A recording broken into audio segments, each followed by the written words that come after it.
नमस्कार दोस्तों, स्वागत है आप सभी का अनअकैडमी पीएससी संकल्प पर। मैं हूं आपका दोस्त, आपका होस्ट, आपका मेंटर, आपका एजुकेटर, आपका गाइड, आपका मित्र अनूप उपाध्याय। आ चुका हूं आज एक ऐसे मुद्दे पर आपके साथ चर्चा करना के लिए जो भारत में लगभग 5.5 लाख लोगों के जीवन से संबंधित है। मुद्दा है भारतीय जेल में 80% ऐसे कैदियों के बारे में जिनको यही नहीं पता है कि हम जेल के अंदर क्यों हैं। एक सामाजिक मुद्दा जो कि आपको इस समाज के अंदर रहने वाले लोगों के अधिकारों के बारे में जानने के लिए, विचार करने के लिए प्रयास कराएगा। उम्मीद करूंगा कि आपको ये भी सामाजिक मुद्दा रोज के सामाजिक मुद्दों की तरह पसंद आएगा। तो अंत तक बने रहिएगा, ध्यान से सुनिएगा और अपने विचारों को कमेंट के माध्यम से मुझे बताइएगा। दोस्तों, हम सभी को पता है कि अभी हमने हाल ही में 26 नवंबर को अपना संविधान दिवस मनाया। और संविधान की जब हम बात करते हैं तो संविधान में हमें कुछ पता हो चाहे ना पता हो, लेकिन हमें ये पता है कि भारत का संविधान हमें कुछ मौलिक अधिकार प्रदान करता है और उन मौलिक अधिकारों के माध्यम से हम अपने अधिकारों के लिए झंडा उठाकर जो है वो नारे लगा देते हैं। वैसे अधिकारों के साथ साथ कर्तव्यों का भी बोध होना आवश्यक है।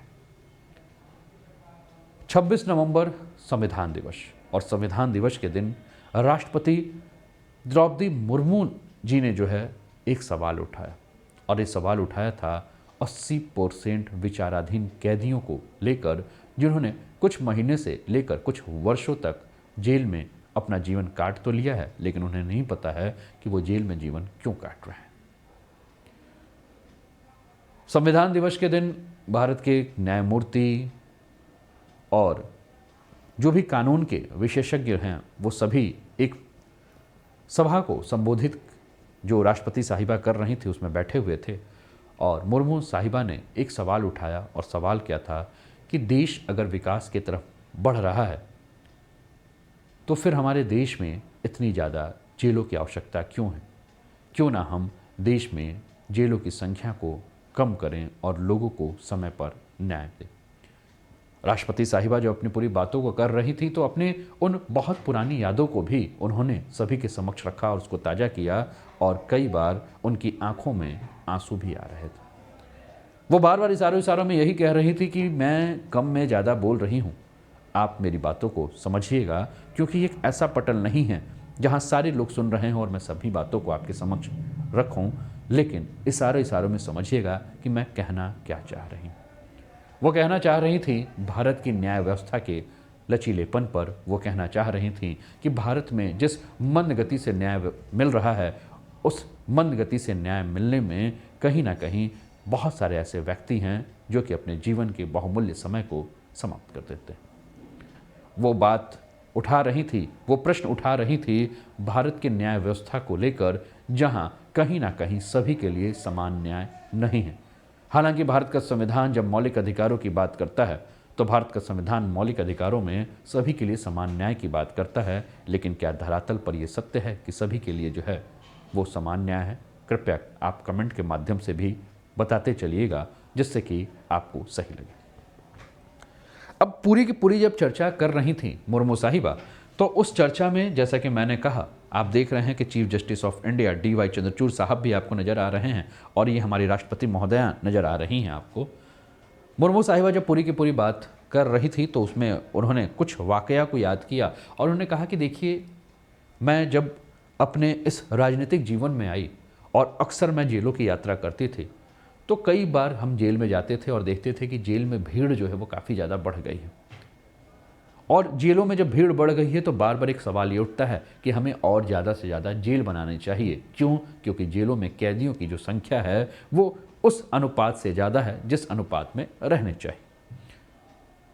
और उन्होंने कहा कि हाल में हम देख रहे हैं कि जिस प्रकार से जेलों की संख्या की मांग हो रही है और जेलों की संख्या में वृद्धि हो रही है, ये आंकड़े ये बताते हैं कि कैदियों की भीड़ से जूझती भारत की जेल में अब स्थिति जो है वो काफ़ी ज़्यादा विस्फोटक हो गई। कई सारे आंकड़ों के ऊपर बात हुई और उसी में एक आंकड़ा आया नेशनल क्राइम रिकॉर्ड्स ब्यूरो, जिसको कि आप NCRB के आंकड़े के रूप में जानते हैं। मैं डेटा आपके साथ साझा करता चल रहा हूं और डेटा साझा करते हुए सारी बात भी जो है वो बोल रहा हूं। NCRB के जो डाटे हैं आपके स्क्रीन पर 2016 से लेकर 2021 के आपको डाटे देखने को मिल रहे होंगे और इस डाटे को आप बहुत ध्यान से, इस डाटा को बहुत ध्यान से देख रहे होंगे तो 2016, 17, 18, 19, 20 और 21 के आप डाटा को देखिए, आप आंकड़े को देखिए तो इसमें ग्राफ आपको जो है वो बढ़ता हुआ नजर आ रहा है। 31 दिसंबर 2021 देश में कुल जेलों की संख्या थी 1319 और हर जेलों में औसतन 100 कैदियों के लिए जो निर्धारित जगह थे उसमें रहने वाले जो कैदी थे वो 130 थे, यानी कि जहां 100 लोग रह सकते हैं वहां 130 कैदियों को रखा गया। इस आंकड़े को समझने और ध्यान देने की बात यह है कि देश भर के जेलों की जो कुल क्षमता है कुल आबादी पर आधारित राष्ट्रीय औसत है। बहुत सी जेलों में कैदियों की संख्या इस राष्ट्रीय औसत से भी कई गुना ज़्यादा है। मिसाल के तौर पर अगर हम बात करें तो उत्तर प्रदेश के जेलों में 100 कैदियों की जो जगह है उसमें 208 कैदी रह रहे हैं। उत्तराखंड के जेलों में अगर हम बात करें तो 100 कैदियों के स्थान पर 300 कैदी रखे हैं। अब इसको लेकर सुप्रीम कोर्ट भी जो है वो अपना समय समय पर जो है वो बातें रखता है। सुप्रीम कोर्ट क्या कह रहा है? सुप्रीम कोर्ट ने समय समय पर जो है वो जिस प्रकार से जेलों में कैदियों की संख्या बढ़ रही है उसको लेकर अपनी चिंता को सभी के समक्ष रखा है।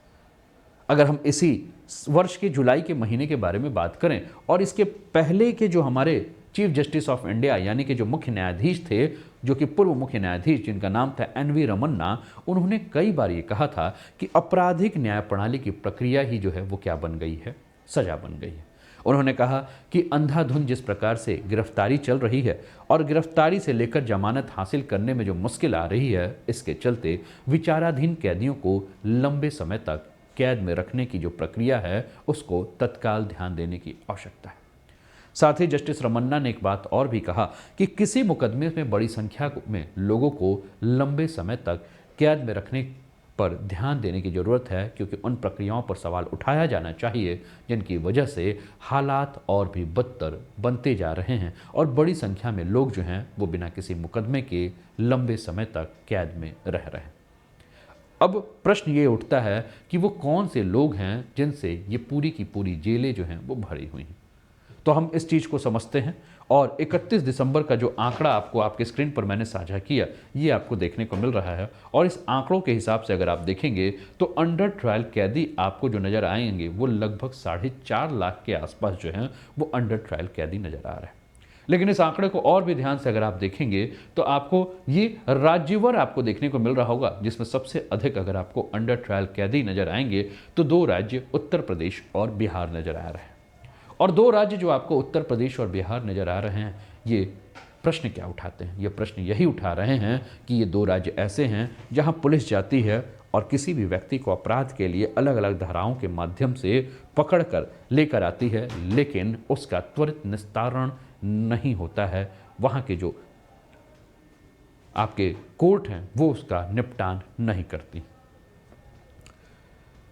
31 दिसंबर 2021 में भारत में जो कुल जेलों में बंद कैदियों की जो संख्या थी वो लगभग 5.5 लाख थी, जिनमें से 22% ऐसा कैदी थे जिनको अपना दोष जो है वो पता चल चुका था कि हम किस दोष के कारण इसमें हैं, लेकिन लगभग 78% कैदियों को यही नहीं पता था कि हम जेल में क्यों बंद हैं। अब ये जो अंडर ट्रायल और विचाराधीन कैदी ऐसे हैं जिनको यही नहीं पता है कि हम जेल में बंद क्यों हैं और फिर भी वो जेल में जो हैं वो अपने सारे अधिकारों से वंचित। कैदी एक वैसा व्यक्ति जिसके मन में विचार तो काफ़ी हैं, लेकिन वो सारे के सारे विचार जो हैं वो पिंजड़ों के अंदर बंद हो चुके हैं। पिछले कुछ वर्षों में अगर हम भारतीय जेलों में विचाराधीन कैदियों की संख्या की बात करें तो ये संख्या बहुत तीव्र गति से बढ़ रही है। 2020 और 2021 के ही आंकड़ों के अगर हम प्रतिशत पे बात करें तो 2020 और 2021 के आंकड़ों में 15% की हमें वृद्धि देखने को मिली है। यानी कि अगर कैदी 2020 में जितनी संख्या थी और 2021 में जितनी संख्या थी, इसमें 15% कैदियों का और भी ज़्यादा इजाफा हुआ है। यानी कि एक बात और भी अगर हम बात करें दोस्तों तो इसमें हमें ये समझ में आ रहा है कि 4 लाख 4.5 लाख के आसपास जो भी विचाराधीन कैदी हैं वो अभी भी 51% कैदी जो हैं वो अपने जिलों के जेल में बंद हैं और 36% कैदी अभी भी सेंट्रल जेल में बंद हैं। अब जेलों में इतनी संख्या में जो अंडर ट्रायल कैदी हैं उनका जो होना है, इससे न केवल क्रिमिनल जस्टिस सिस्टम के कामकाज पर सवालिया निशान उठाता है, बल्कि जेलों में बंद कैदियों के लिए जिस प्रकार से अमानवीय स्थिति हो रही है, इस पर भी हमें ध्यान देने की आवश्यकता है। जेल में बंद और जेलों की जब भी आप बात सुनते हैं तो आप हमेशा देखते हैं कि जेल में कई बार क्या होते हैं कि सुविधाओं के अभाव में कई बार जो हैं वो कैदियों की मृत्यु भी हो जाती है, किसी की तबीयत खराब होने के कारण, किसी को कोई बीमारी हो जाती है, या कोई व्यक्ति जो है वो हताश, निराश या डिप्रेशन में भी आकर सुसाइड कर लेता है। अब ये बात हम जब कर रहे हैं तो हम ये कह रहे हैं कि जेल में जिस प्रकार से भीड़ बढ़ रही है, इस भीड़ में बढ़ने में जो अंडर ट्रायल कैदी हैं उनका समय से ज़्यादा जो है वहाँ टिके रहना भी सही नहीं है। एनसीआरबी के जो डाटा आते हैं उस डाटे के हिसाब से हमने देखा भी कि किस प्रकार से ये राज्यवर उत्तर प्रदेश, बिहार, महाराष्ट्र, मध्य प्रदेश, पश्चिम बंगाल, ये आपको पूरा नज़र आ रहा होगा और ये पूरे आंकड़े आपको देखने को मिल रहे हैं कि किस प्रकार से राज्यवर जो हैं वो कैदी आपको देखने को मिल रहे हैं। और इस कैदियों में अगर हम बात करें तो पुरुष और महिलाएं दोनों कैदी जो हैं वो शामिल हैं।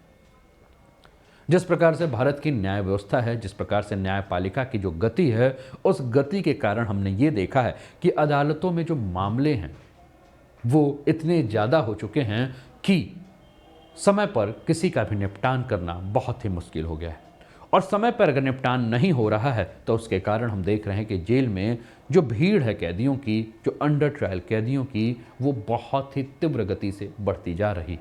एनसीआरबी के आंकड़ों की अगर हम बात करें तो एनसीआरबी के आंकड़े जो हैं ये यही कहते हैं कि जेल में रहने वाले अंडर ट्रायल की कैदियों की संख्या दिन प्रतिदिन जो है वो बढ़ती जा रही है। और एक ये प्रश्न चिन्ह है भारत की न्याय व्यवस्था को लेकर।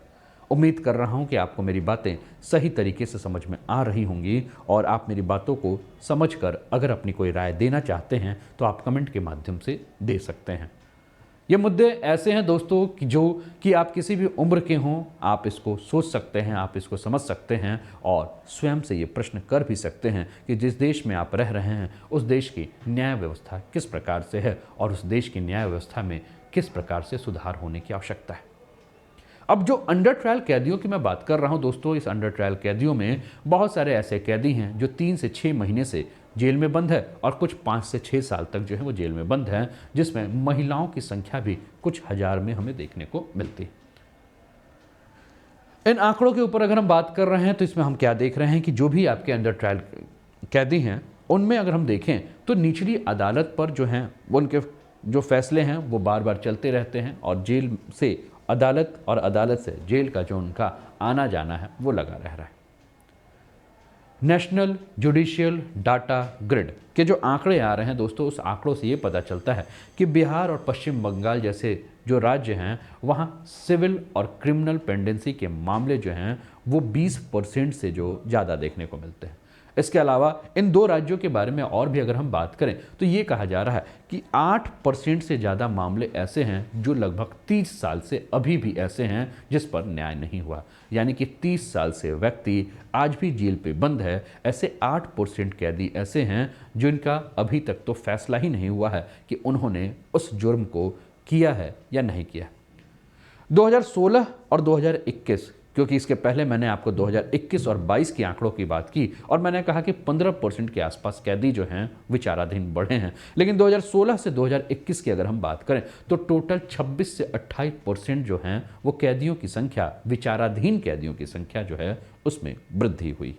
लेकिन सबसे दिलचस्प बात यह है कि जहां दोषी साबित हो चुके कैदियों की संख्या मात्र 9.5% घट पाई है, वहीं अंडर ट्रायल कैदियों की संख्या जो है वो 50% से अधिक जो है इसमें वृद्धि हुई। उत्तर प्रदेश और बिहार के जेलों में अभी भी जो कैदी बंद हैं उसमें लगभग 35% कैदी अभी भी ऐसे हैं जो कि अंडर ट्रायल। अब इन आंकड़ों में और भी देखें कि जो कैदी बंद है वो किस प्रकार से कैदी हैं। तो अंडर ट्रायल कैदियों में अगर हम उम्रवार देखें तो सबसे ज़्यादा जो कैदी हैं वो 18 से 30 साल के हैं, उसके बाद 30 से 50 साल के हैं और उसके बाद 50 से ऊपर वर्षों के कैदी आपको नजर आएंगे। भारत की जेलों में अगर कैदियों की बात करें तो अंडर ट्रायल कैदी आपको 77%, दोषी कैदी आपको 22% और डिटेन्ड आपको 0.6% के आसपास आपको देखने को मिल रहे हैं। ये आपके स्क्रीन पर ये आंकड़े हैं। इसके अलावा अंडर ट्रायल कैदियों में पढ़े लिखों की बात करें तो आपके स्क्रीन पर ये देखने को मिल रहा है कि 10वीं से ज़्यादा लेकिन ग्रेजुएशन से कम 24.57%, पोस्ट ग्रेजुएट 1.7%, अनपढ़ 25.27%, ग्रेजुएट 7.7%, टेक्निकल डिग्री या डिप्लोमा होल्डर्स 1.24%, 10वीं से कम 39.42% जो कैदी आज भी हमें देखने को मिल रहे हैं। आपको ये अंडर ट्रायल कैदियों की जो है वो संख्या देखने को मिल रही है और इस हिसाब से आप देख सकते हैं कि भारत के जेलों में जो कैदियों की संख्या है वो किस प्रकार से आपको दिख रही है और किस प्रकार से कैदी आपको पढ़े लिखे से लेकर अनपढ़ कैदी भी देखने को मिल रहे हैं। राष्ट्रपति महोदया जब संविधान दिवस में अपना भाषण दे रही थी तो उन्होंने बार बार यही बात की कि जेलों में बंद बहुत से लोग ऐसे हैं जिनको अपने मौलिक अधिकार और कर्तव्यों के बारे में पता तो है और ना ही उनको संविधान की प्रस्तावना के बारे में पता है, क्योंकि वो पढ़े लिखे नहीं हैं। और ये आंकड़े आपको क्या बता रहे हैं, इस आंकड़े को बड़े ध्यान से देखेंगे तो 10वीं से कम 39.42%, अनपढ़ 25 के आसपास आपको नजर आ रहे हैं। यानी कि अगर मोटा मोटी आप आंकड़ा ले लेंगे तो बहुत बड़ी आबादी यानी कि 60% से कि ऊपर की आबादी को अगर आप देखेंगे तो उसको यही नहीं पता है कि उसका मौलिक अधिकार क्या है, मौलिक कर्तव्य क्या है और भारतीय संविधान की प्रस्तावना क्या है। यानी कि जो जेल में कैदी बंद हैं उन कैदी के बारे में अगर हम बात करें तो कैदी जो हैं वो जेल से बाहर नहीं आना भी चाहते हैं। क्यों? क्योंकि समाज के बहुत सारे लोग जो हैं उनके साथ जो है वो बहुत ही सौतेला व्यवहार करते हैं। उनके व्यवहार जो हैं वो बहुत ही ऐसे हो जाते हैं जिसके चलते उन्हें ऐसा लगता है कि हम जेल के अंदर रहें। जैसे कि मान लीजिए कोई कैदी है, उसको मर्डर केस में रख दिया गया, कोई कैदी ऐसा है जिसको कि रेप केस में रखा गया है, कोई कैदी ऐसा है जिसको कुछ और भी किसी केस में रखा गया है। जैसे कि नॉर्मली हम सबसे ज़्यादा हम देखते हैं कि धर्म के आधार पर कई सारे कैदियों को जो है वो आतंकवाद की श्रेणी में भी लेकर जेल के अंदर बंद कर दिया जाता है, लेकिन उसके गुनाह को जो है वो साबित पुलिस प्रशासन नहीं कर पाती है। लेकिन अगर वो व्यक्ति बाहर निकल जाए तो पूरा समाज उसको आतंकी की नज़र से, पूरा समाज उसको मर्डर के नज़र से, पूरा समाज उसको जो है बलात्कारी की नज़र से देखता है। लेकिन एक बार उसको सज़ा जो है वो साबित भी नहीं हुआ है, फिर भी वो समाज के जो है वो साबित नहीं कर पाता है कि वो गलतियाँ मैंने नहीं की थी।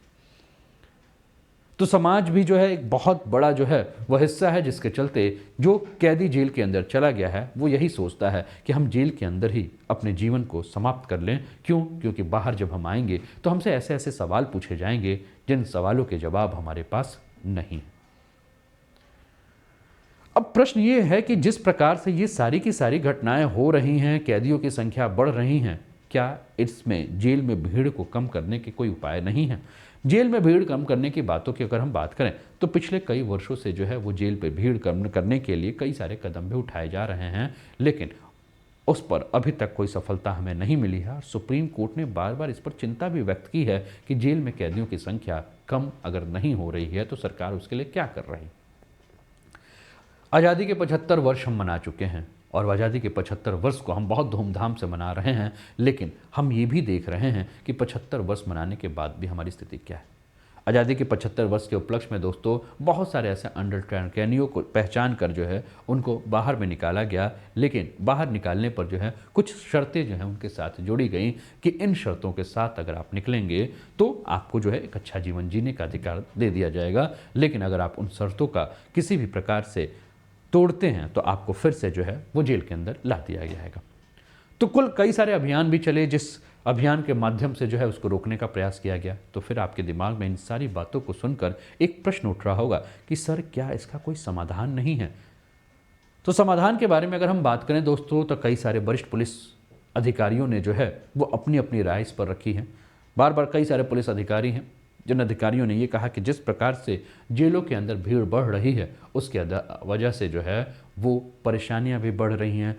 जो कैदी बंद हैं उनका के साथ जो है अमानवीय व्यवहार हो रहा है, ठीक है। और ये जो राष्ट्रपति जी के द्वारा जो बातें रखी गई हैं, वो राष्ट्रपति जी के द्वारा बातें जो रखी हैं वो एक राष्ट्रपति की तरह नहीं, एक आम नागरिक की तरह। और एक आम नागरिक, एक आम व्यक्ति, एक आम ह्यूमन बीइंग जिस प्रकार से उसके अंदर संवेदना होती है, उसके अंदर मातृत्व की भावना होती है, ममता होती है ना। तो उस हिसाब से भी राष्ट्रपति महोदय ने उसको सोचा और उस पीड़ा को देखकर कहीं ना कहीं जो है वो उनके अंदर भी ये बात आई कि इसका कोई ना कोई समाधान तो होना चाहिए ना। तो आवश्यकता किस चीज़ की है? आवश्यकता यही है कि ये जितने भी विचाराधीन केस हैं उनको सही से समाप्त किया जाए। लेकिन उसके पहले आवश्यकता क्या है कि जो पुलिस प्रशासन है वो जब किसी कैदी के ऊपर, किसी व्यक्ति के ऊपर अगर कोई केस लगाता है तो उसको विचार करना चाहिए कि क्या वो केस लगाने की आवश्यकता है, या उसको देखना होगा कि किसी को गलत केस में भी ना फंसाए।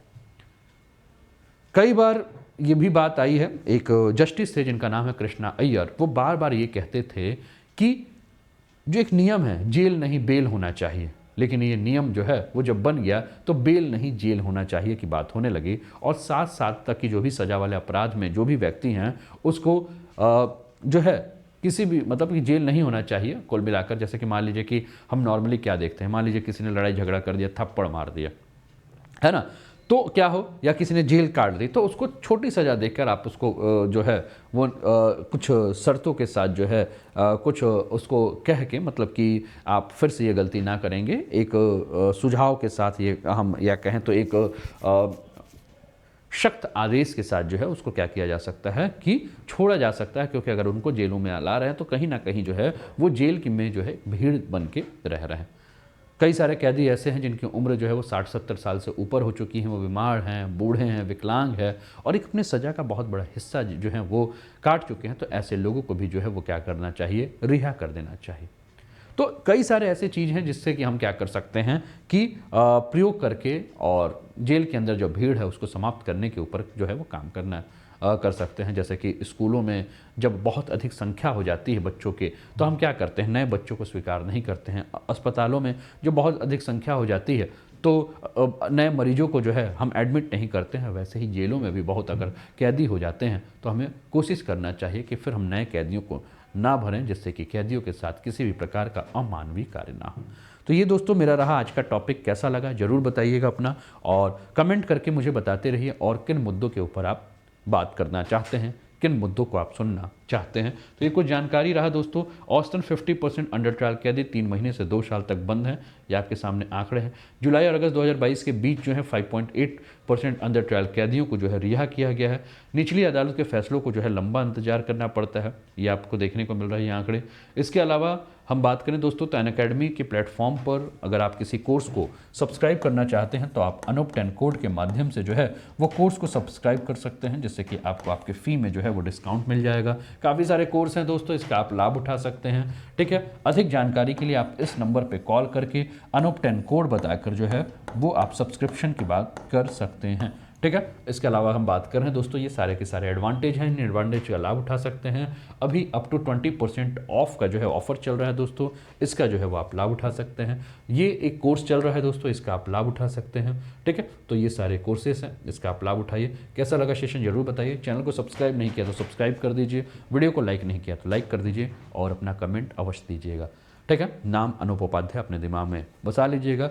आप गूगल पे भी अनूप उपाध्याय सर करके सर्च जब करेंगे तो जो भी मेरी क्लासेस हैं वो आपको मिल जाएंगी। चलिए मिलते हैं फिर और किसी टॉपिक के साथ, तब तक अपना ध्यान रखिए, स्वस्थ रहिए, मस्त रहिए, तंदुरुस्त रहिए, हंसते खेलते मुस्कुराते हुए जीवन का आनंद लीजिए। जय हिंद, जय भारत।